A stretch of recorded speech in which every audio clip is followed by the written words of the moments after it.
welcome to Sports Rant with Mike and Ant, episode 18. How y'all doing? I'm Ant. I'm Mike. That's Mike. We got a great show for you guys. We're going to talk some NBA. We got the fun fact for you, and let's just get right into it. Let's do it. I have the fun fact for number 18. It's a pretty interesting one. It's NBA today. Since we're going to be talking NBA, thought I'd do that. 18 is the age that you typically graduate from high school. Yep. And I'm sure you're aware of this, but it used to be that in the NBA you could be drafted straight out of high school. That rule actually changed in 2006. So players are no longer allowed to be drafted straight from high school. You need at least 1 year in college.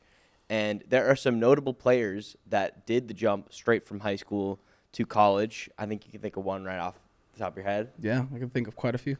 Kobe. You want name a couple? Kobe Bryant. That was my fact. I got a couple. All right. LeBron James. That was my top two. There was another guy that did it that I can think of.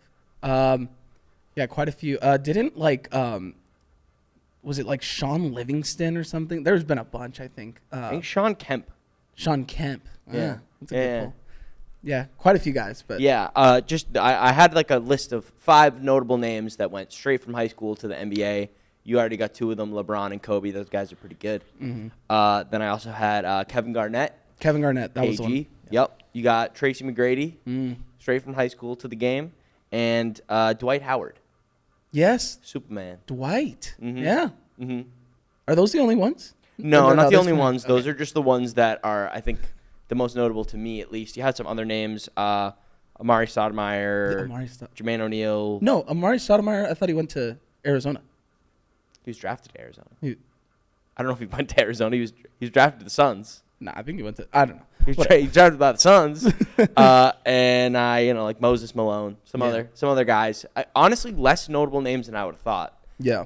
But I guess it didn't happen super often. I'm not sure. The LeBron pick worked out for Cleveland. The LeBron pick, yeah. Kobe, weirdly, went straight out of high school, but got drafted 12 overall, 13th overall. Yeah. But he ended up having a decent career. Yeah, he was all right. Some would say. Do you think since 2006, I think a couple players may have went straight out of high school, maybe a Zion or No, Zion went to Duke. No, I'm saying if you could have. If you could have? Oh, yeah, guys like Cooper Flagg. Yeah. And you're seeing a few guys now, kind of bypass college and going straight to, professional leagues, like the Ignite League, I think it's called, or whatever. That's pretty cool. Yeah. Most notable one is Cade Cunningham, I think. Cade? Yeah, Cade and him. And he's pretty good. He was pretty solid. Yeah. So, fun fact number 18, you got to be, there are some people that do a year in college and are still 18. So, you can still make the NBA at 18, but I thought I'd tie it to high school. That's beautiful. Pretty fun. Okay, so do you want to go straight into some NBA talk? We're a bit of a way through the season. Yes. Some teams are at 14 games, maybe 13, maybe 15. The NBA is weird with scheduling. Yeah, the scheduling is so off all the time. Yeah, I remember. I was trying to look this up the other day. I was like, when is the actual season? And I felt like I kept getting different answers and stuff. It starts in October and then goes to what, Goes all the way to June or something. June, yeah, April, May. It's a long season. But there's so many other things that happen aside from the finals.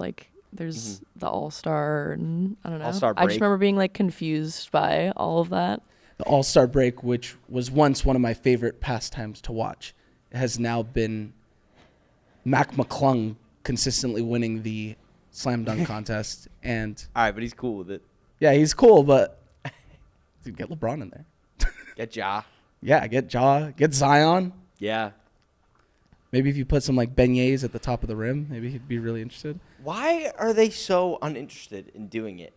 I know they are. I just don't understand it all. I think there was a certain mystique with the slam dunk contest back in the day. I mean, when you had Vince Carter, Kobe, Nate Robinson, like those guys, even when Zach LaVine and Aaron Gordon were doing it, there was something cool about it. For whatever reason, it is lost. It's, Do they want to get paid more? Are they afraid they're going to get hurt? Do they not? Are they? No, I don't think so. Because these guys do this in practice. Like, Is it an ego thing? Do they not want to lose the dunk contest? Like, I just don't get it. I don't know. Like, what's stopping Giannis from just being like, oh, what the hell? I think it's just not as interesting anymore. There's no, and when your superstars of your league are getting older, they typically, the All-Star break is kind of like a. Is it kind of beneath them? In a way, yeah. In a way, it becomes sort of like, like it becomes kind of like a way of motion. Like it's just like, all right, whatever. Like I don't care. Yeah, it's bewildering to me that they've struggled with the All-Star break, the All-Star game, the interest so much. I feel like the 3-point contest is usually pretty good though. It is. Just going out and shoot. Yeah. It's always the same, and it's interesting, but like it's like a 5-minute high of adrenaline where it's like, okay, I'm watching Steph and Dame go at it, and then it's like, all right, that's it. Out comes Matt McClung for the dunk contest. Also, quick shout out. I don't watch most of the All-Star weekend, and like they do the skills competitions. Those look like kind of fun, but shout out Wemby and Chris Paul last year for trying to cheat the system. That was super entertaining. Yeah, that was really fun. But yeah, want to go through NBA standings, see where we are after the first like 15-ish games. Yeah. There's quite a few notable things to look at here. The Eastern Conference is kind of just like all over the place. It, in a sense, the West is better because it's like the top 5 teams, I think, just steamroll the East. Yeah. But then if you go through the whole of the Eastern Conference, it's pretty like if you're middle of the pack, like you're in like great position because like you're only a few games out. For example, the difference between the 1 seed and the 10 seed. So the Pistons are the 1 seed at 12-2. The Magic are 7-7, and they are the 10th seed. They are the last for the play-in slot as of right now. They're only 5 games back of the Pistons. So it's like You're right there. Yeah.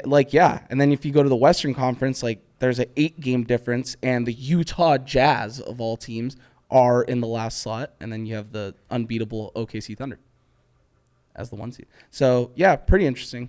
You got some stuff going on. I think this is a year where it's a rare situation in which the West actually seems like a more difficult conference than the East.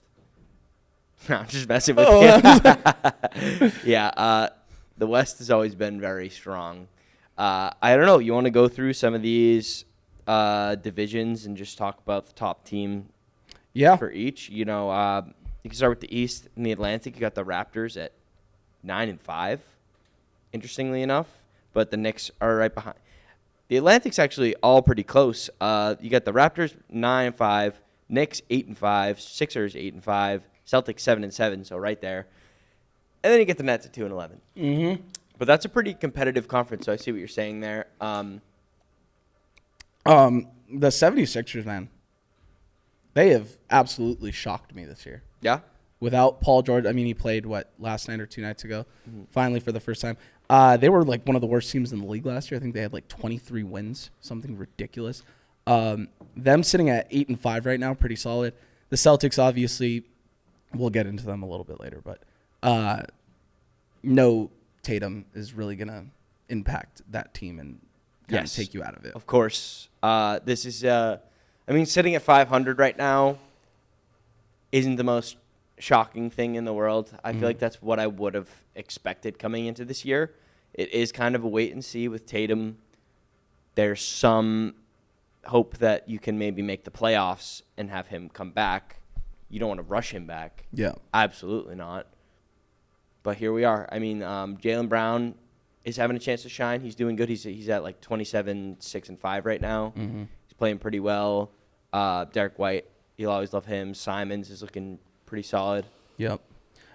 Yeah, it's crazy. And then if you go through all the division leaders, it's the Toronto Raptors, Detroit Pistons, and Atlanta Hawks. Like just such a random trio that are leading their respective divisions. I mean, you have the Bucks that are not like they were 8-5, I feel like a few days ago, and now they're 8-7. They're 4th in their standings.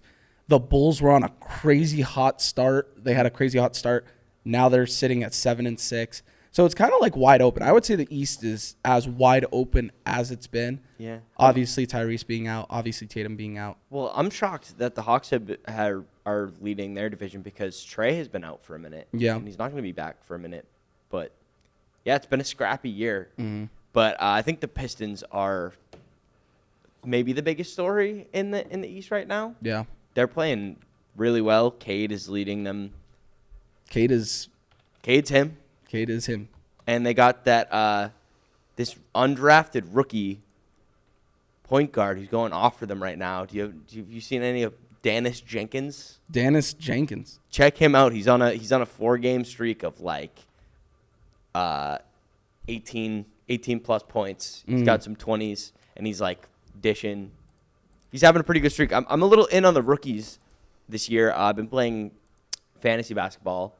And so I've been scooping up. I like to scoop up the rookies that look a little promising. Yeah. Dennis Jenkins. Dennis that's the guy. Jenkins. Yeah. Where did he go? 26 points last game. Bro, I looked him up on Twitter. It's funny. You look up a player on Twitter that's playing well, and then all you see is stuff about them. So I'm like, holy shit, everyone's talking about Dennis Jenkins. Went to St. John's, and he's an older guy, 24 years old.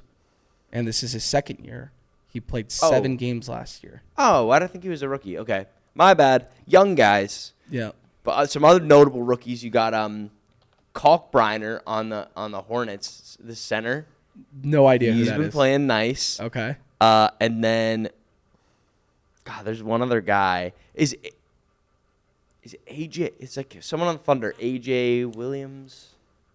They have another Williams on the Thunder? No, it might not be Williams. Uh-huh. I might just be thinking that because it's the Thunder. But I say they've got like 50 guys named Williams.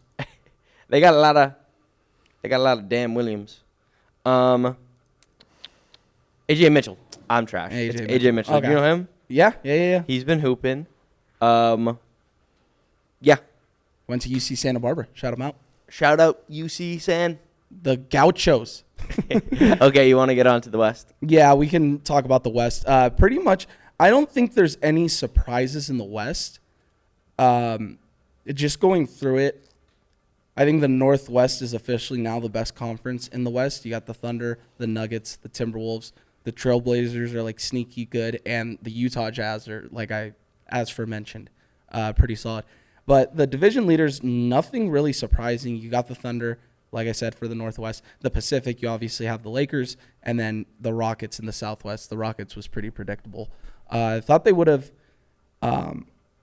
really competed with the Thunder this year, so I'm excited to see how this is going to play out for that number 1 seed. But the Lakers have looked really good, and I'm proud with where we're at. I'm glad that the Rockets, at least initially, seem to kind of be working out. They brought in KD. I think it's always a good thing for the league when a player doesn't fall off. Yeah. And it's great. It's fun to watch. Yeah, the Rockets, I mean, they the biggest thing that we were saying with them last year is, and I mean, it was the same argument we were making for the Thunder a couple years ago. They're just too young. They need, a veteran presence. Obviously, Shea turned into that, and then bringing in Alex Russo was huge. They brought in Unk. Yeah. I love Alex Russo. Yeah. For the Rockets, though, to ship off Jalen Green and acquire Kevin Durant, I think that was a huge step for them being a serious threat in the West. And they obviously have a young movement, but KD. It's a ballsy move. It's a buy. It's a we're here to compete type of thing. And there are teams that wait and wait.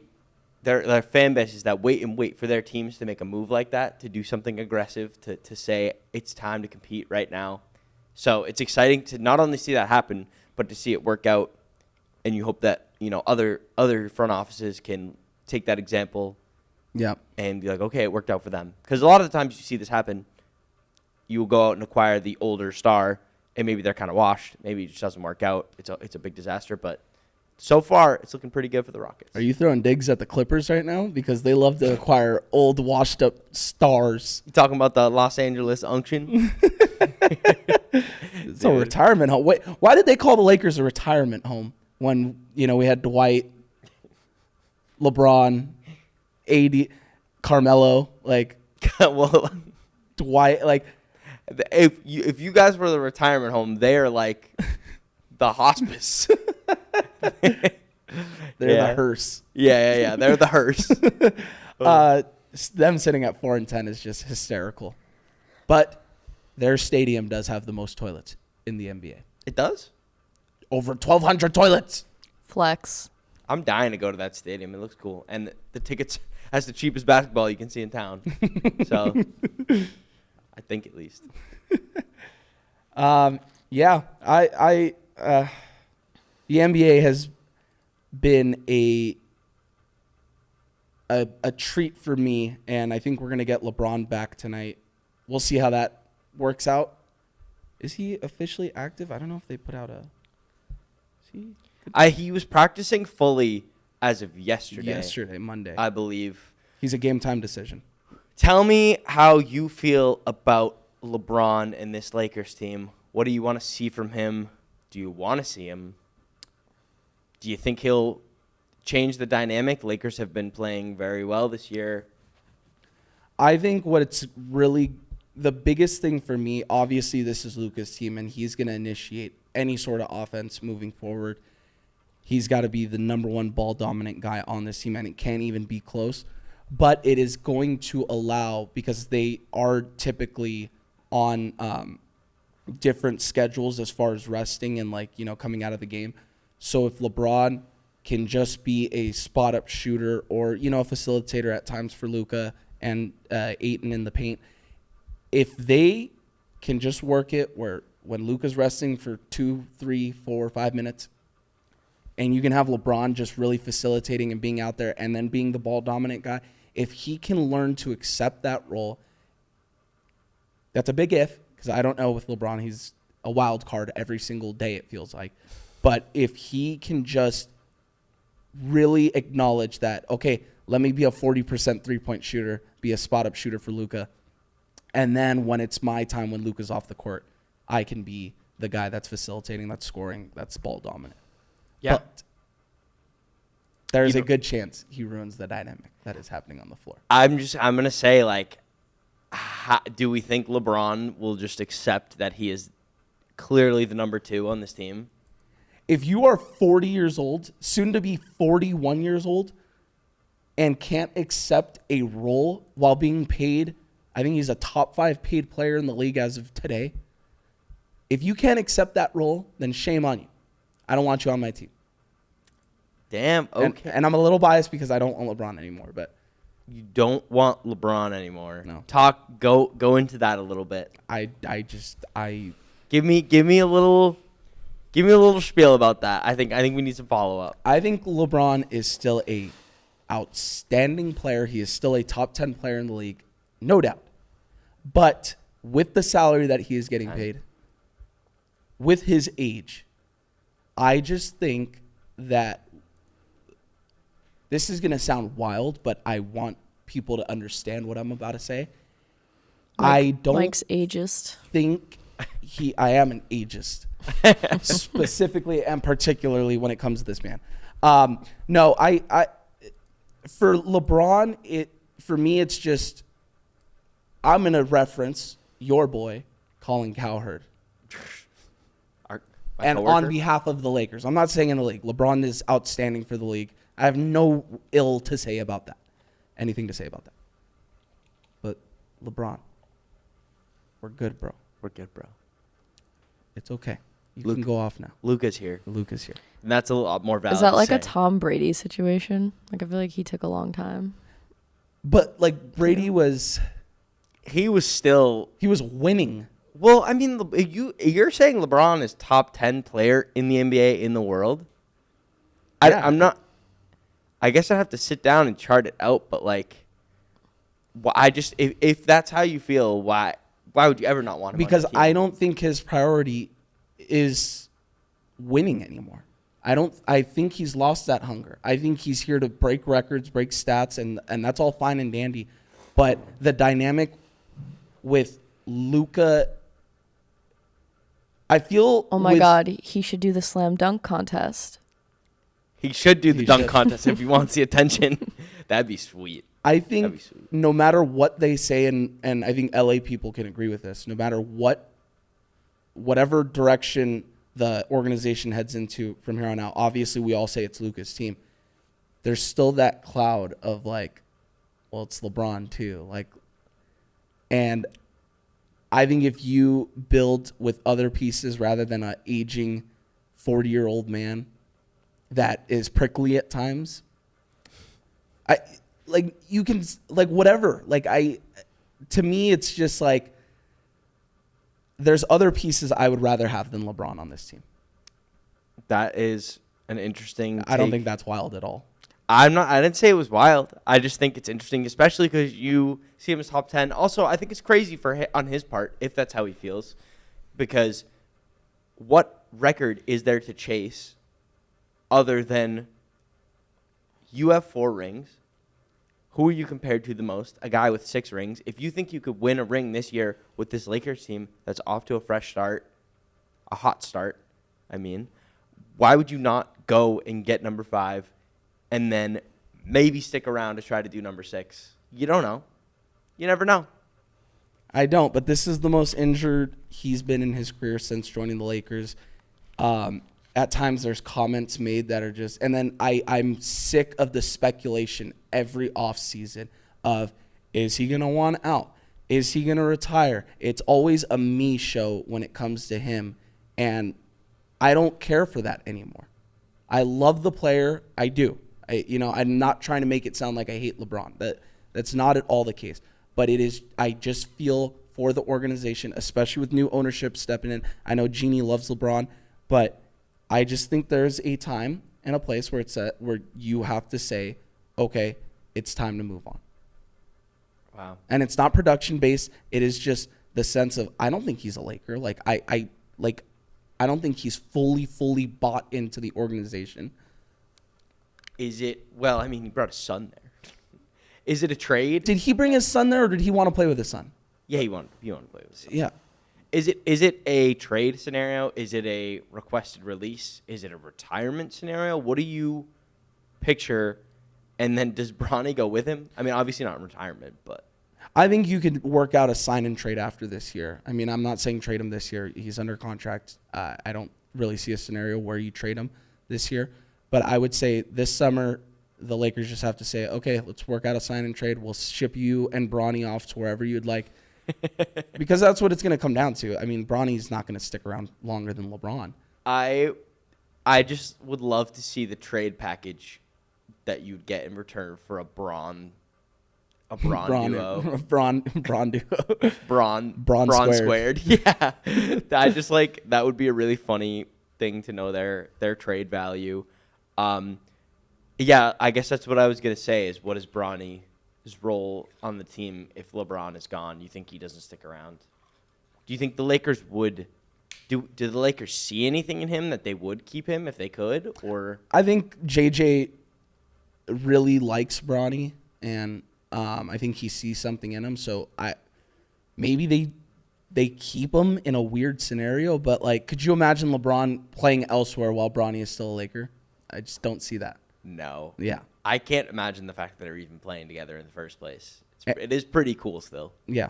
Yeah. No, it's great. And like I said, I want to make this clear. I'm not at all hating on LeBron. This is not a me, petitioning fully to no longer embrace him as a Laker. He's a Laker, like what it is.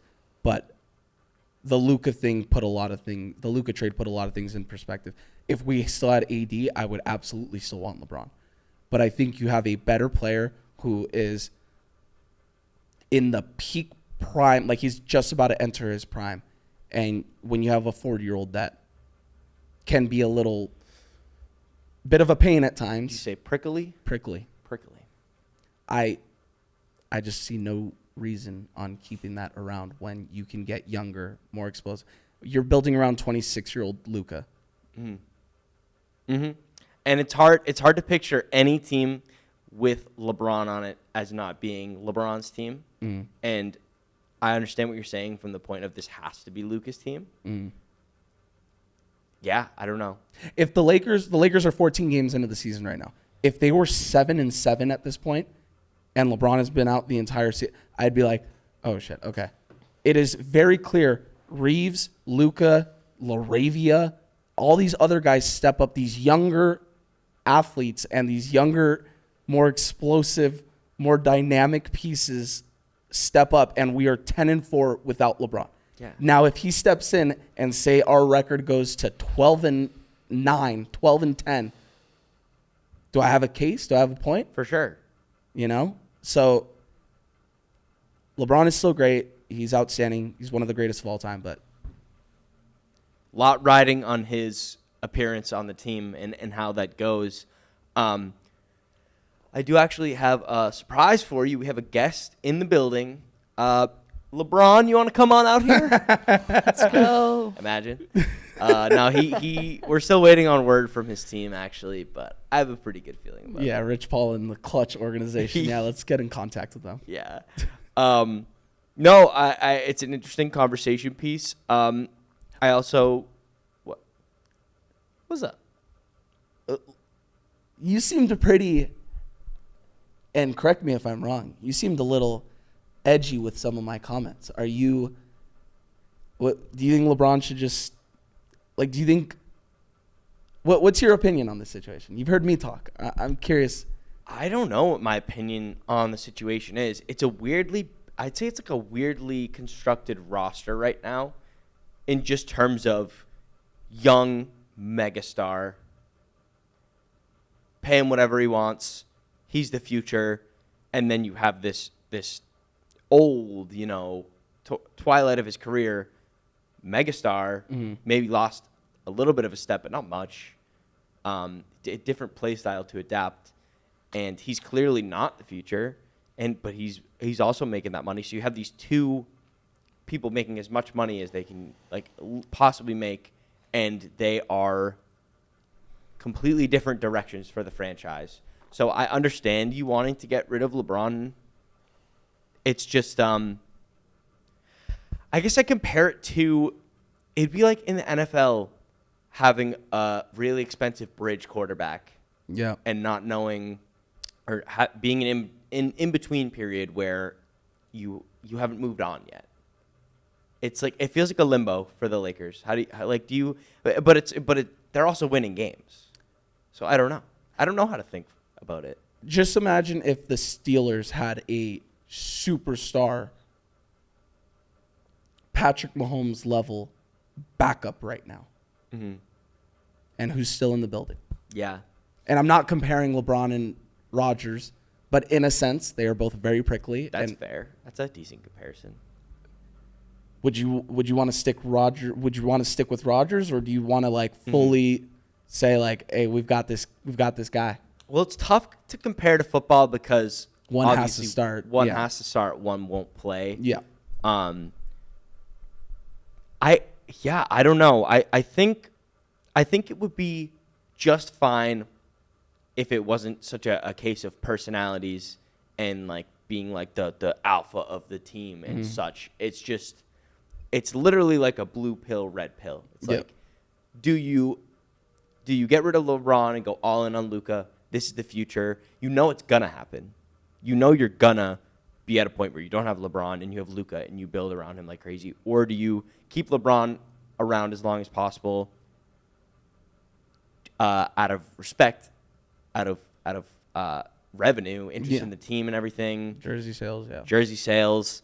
I think it's fair for this year to at least until the trade deadline just see, hey, could this thing maybe work? Could we maybe make a run with these two? Because that would be really cool if they play really well together. If the other role players on the team step up, maybe play a little better than their salaries. That would be cool. Why not give it a shot? At this point? For me, there's always something with LeBron. There's always just things could be at a peak high and everything's great, and then there's just a comment or a report and it's if you want out of the Lakers, and that has been a report in the past that he's wanted out of the Lakers. Were we stacking up chips with LeBron? No. We had one phenomenal year, and that was the year that AD became a Laker. But, like, other than that, does he help us win games? Yes, absolutely. Like, no doubt about it. But is the headache at times, and I'm not saying he's a headache all the time, at times, is it worth maybe reaching the Western Conference Finals? And, of course, when you add health concerns in terms of availability to that, it only makes it worse. I actually want to ask you, where else would LeBron be? Name like, where would he go to? I think Cleveland That'd be sweet. would make a lot of sense. But with Cleveland, since they're so rich in talent and they're pretty deep, I would say I would need two pieces. Mm-hmm. And I'm not asking for like an Evan Mobley, which I would love that. But like, can I get a Jarrett Allen in return? Can I get, one of your wing guys? Would the Thunder take LeBron right now? I find that impossible to believe. I don't think so. Well, you say concerns as to whether or not he's looking for a ring. I mean, if another team has all these great pieces, mm-hmm. do you think that they want to invest so much in a guy that they're not even sure is like I think KD, we'll compare it to the Rockets acquiring KD. Well, I think KD was a little bit different because I don't think, regardless of production, I don't think KD demands as much as what you would is as valuable to a organization as far as what they're looking for, ticket sales, getting butts in the seats. You don't think KD? Yeah. Not as much as LeBron. I'm saying he's pretty damn valuable, though. I would be interested in watching a Rockets game. But I don't think the Rockets would take LeBron on that roster over KD right now. I don't. Interesting. I don't know. KD's play style lends itself better to getting older, yeah. I think, than LeBron's. He's a shooter. Yeah, he's not ball dominant. You can have your young guys still, control the ball and, facilitate and all that. Yeah. It'll be interesting to see what LeBron's future is. Hopefully he's still on the team by the time his team gets back to me and we can get him on the pod. We got some nice chairs here. We got another mic. We got 2 chairs. We could bring you and Bronny because they're like a package terrible. deal. We'll trade them. We'll give them a good trade package. Bring the Bronze together. But, yeah. And you can be his footrest. I can be his footrest. The la toes. Do your cat cows. La foot. Lay Put foot. his legs on you. Lay footrest. Just don't touch his sciatic nerve. As long as he's on a golf course, that's okay. Golfing all off season. But your sciatic nerve kicks up. I don't know. Sciatica's a killer. I don't know what that is. Killer. You don't know about your sciatic nerve? That's why he's out. Bruh. Wait. Okay. It's like a nerve that goes doesn't it? Where does it start? Where does it end? It's one of the biggest nerves in your body. It goes through your entire body. Yeah, it runs all the way through your back, through your butt, and through your glutes and your leg. Like sciatic pain, it shoots down your legs. And what do you need for golf? Your back, your butt, and your legs. That's right. He was doing that all off season. God damn it. Well, he must have tweaked something on the 18th hole, Yeah. Something like that. All right. Thank you, guys. Thanks, guys. Episode 18. We'll catch you next time. Take good care of your sciatic nerve in your butt. Good night, everybody. Woo! Thanks for watching Sports Rant with Mike and Ant. Sports Rant is hosted by Anthony Russo and Michael Gonzalez, produced by M. Wood, and recorded at Third Wheel Podcast Studios in Los Angeles. Follow the show on YouTube and Instagram @SportsRantPod.